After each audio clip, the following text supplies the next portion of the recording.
1973, mon grand-père prend la marque Honda et se met à vendre énormément de Civic. Et il y avait une forte demande pour des petites voitures. C'était la voiture à l'époque la plus vendue parce que la gamme n'était pas très large. Et c'était donc le cheval de bataille de la marque Honda début des années 70.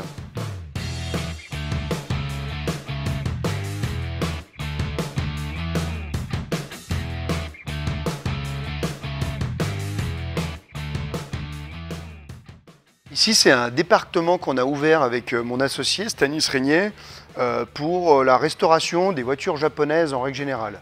Notamment cette petite Civic qui nous tenait à cœur de retrouver, car c'est un modèle qui est assez spécifique, assez rare. 3 portes, en boîte mécanique, c'est une SB1, on ne voulait pas une SB2. Donc dans ces ateliers, on restaure ce type de véhicule assez rare. Mais il faut toujours qu'il y ait un petit peu une histoire et puis un coup de cœur derrière ça. La Civic, donc, elle a été introduite par Honda sur le marché américain, européen, plus ou moins en même temps, en 72.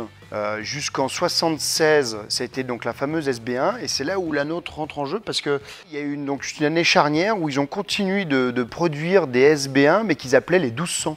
Donc elles avaient toujours la carrosserie de la SB1, par contre avec les moteurs de la SB2, donc 1200 cm3.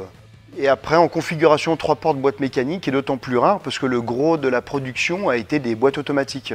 On a absolument tout démonté et tout restauré, donc la caisse entièrement mise à nu, la sellerie a été refaite entièrement, le moteur a complètement été démonté, refait. On a fait quelque chose de complet pour qu'on en ressorte une voiture proche sortie d'usine.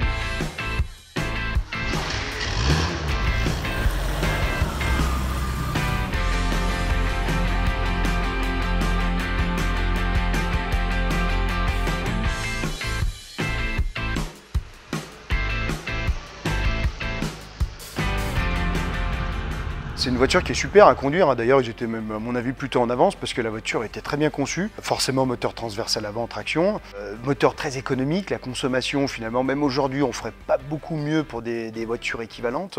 Donc non, c'est une voiture qui était super et en effet qui était très pratique pour la ville parce que ça se garait bien, le rayon de braquage était excellent, la boîte de vitesse se manie super bien.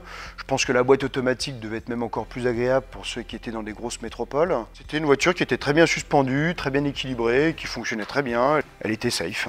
Celle-ci, ça a été un petit peu le hasard qui fait qu'on l'a reprise. C'est une auto qu'on revend aujourd'hui, c'est une auto qui va être disponible à la vente là, ces jours-ci. C'est pas la première, c'est pas la dernière, c'est sûr, on espère.